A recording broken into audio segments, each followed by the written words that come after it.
What's going on, everyone? So we got the Meeks Twins that are back in the upcoming Scream 7, and I'm excited. I am. I'm really looking forward to it. I've talked about character development and how poorly I felt like they've built these characters.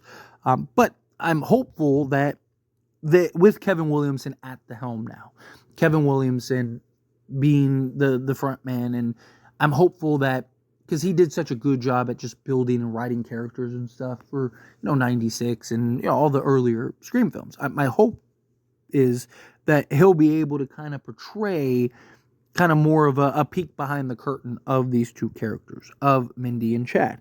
And Mason Gooding and Jasmine Savoy Brown are both excellent actor and actress that I really would like to see a little more depth of their characters, rather than just like Chad's just like the quiet, protector, jock guy who really is just a softie, and Mindy is the outspoken movie lover who just like has random impromptu rants about movies, right? Like, and being in franchises and stuff. I want more depth in their character. But one of the things that I want to talk about, just discuss the potential and possibility, just a fun conversation on the potential of the two of them potentially being Ghostface.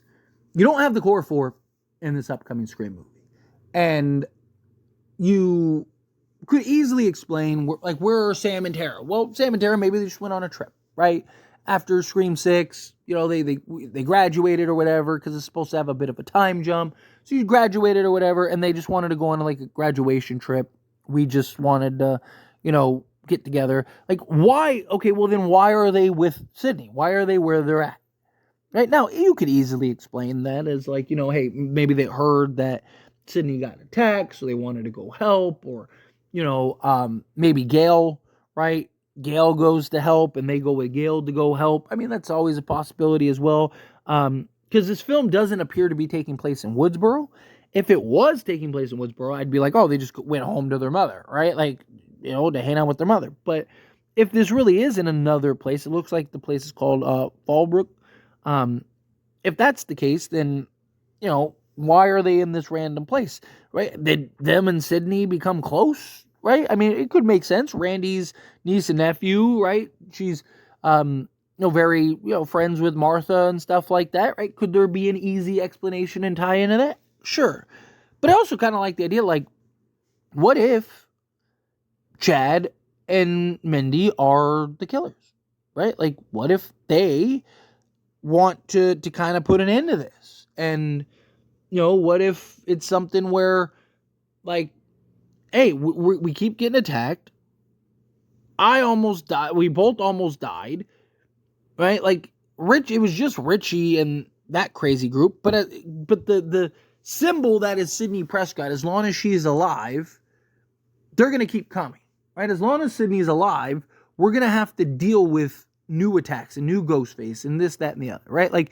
And you could just potentially have an easy explanation of if we take out Sydney, then guess what? We don't have to worry about it no more. Or could there be the two of them kind of got radicalized, right? And just through them being killed and stuff, and maybe they looked into what Richie and them were looking into, and kind of were like, you know what, they're not wrong type thing, and maybe drink a little bit of the Kool-Aid.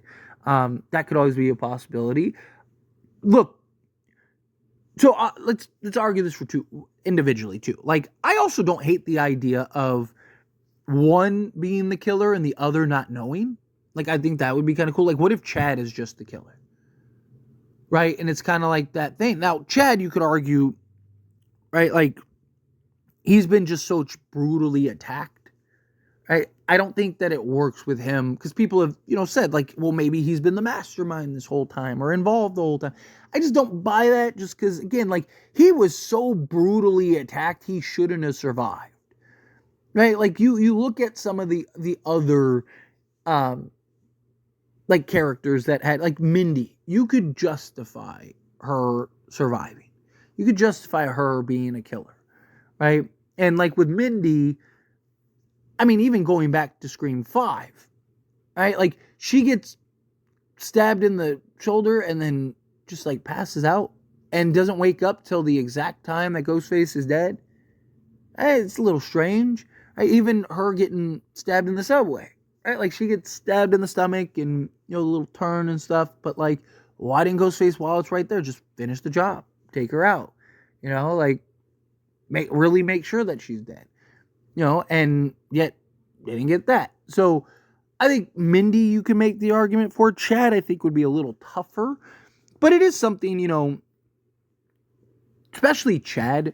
He's been like the protector of the ladies, right? Like he's the protector of the girls, right? And what if like Mindy dies? What if Mindy's like the opening scene and that causes Chad to snap, right? What if you have multiple Ghostface going on simultaneously? That's something else that has always been kind of talked about, like they did in Scary Movie, for example, right? You had Bobby and Ray doing the killing, and then Doofy was really the main killer, and they were just copycatting the killer and stuff.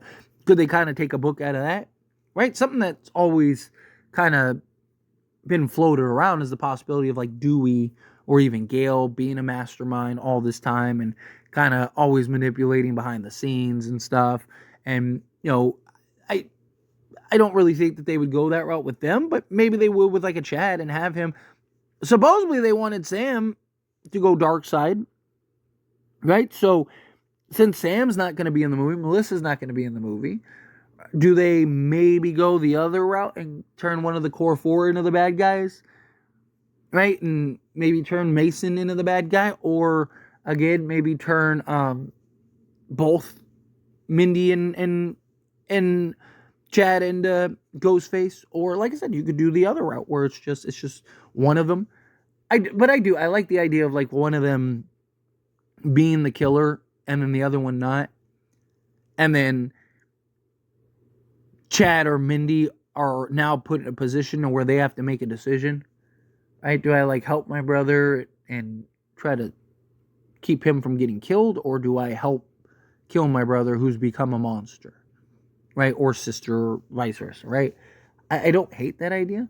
Also, I mean, I'm not like, even if you hate the twist, even if you hate that idea, I don't think anyone will really see it coming, right? Like, it's the third movie they've all been together, and now they're the killer, right? Like, I think it's something that kind of throw a loop through it all, but I think you could justify it.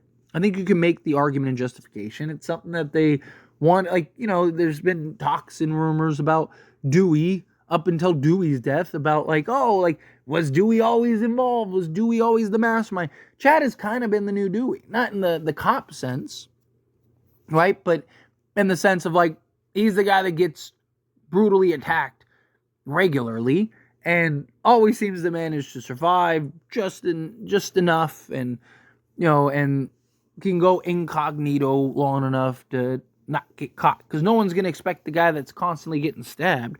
But again, Dewey, it made more sense. Like, Dewey got stabbed one time in the back, right? And then even in Scream 2, right? He gets stabbed like twice in the back, but in the same spot he was stabbed the first time. Don't you think it makes sense if you practice that, right? Like, exactly where you needed to hit him, right? So, like, it was easier to justify Dewey and his attacks.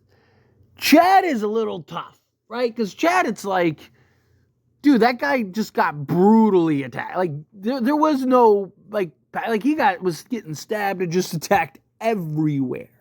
So I don't think that you'd be able to justify that. But I do think it could be interesting to kind of, make the last core four. Maybe that's even how you put an end to the core four, right? Maybe that's how you say goodbye to the core four. You have Chad and Mindy end up being the killers, and they end up getting taken out dying, right? And then, like I said, you have explanations. You could have easily just be like, their uncle died, their family has been incredibly impacted, right? Like, we both have been attacked brutally on several occasions now, and this all is because of Sidney Prescott. This all stems from Sidney, right? And we want to protect ourselves, we want to protect our friends, we want to protect our mother, and as long as Sidney's alive, none of us are safe, type thing. I think you could make that argument. But anyway, as always, this is a discussion, and I pass the question to you. Let me know your thoughts and opinions down in the comments below. What do you think? What are your thoughts? Do you like the idea? Do you hate the idea? Kind of mixed in the middle. how you feel, whatever your thoughts are. I'd love to hear it either way, so let me know down in the comments below. That being said, if you haven't liked this video, hit that like button. Helps me a lot. So we enjoy these types of videos. I truly appreciate it. Not subscribe channel. What are you doing? Hit that subscribe button. Turn on the bell notifications. Appreciate y'all. See you in the next one.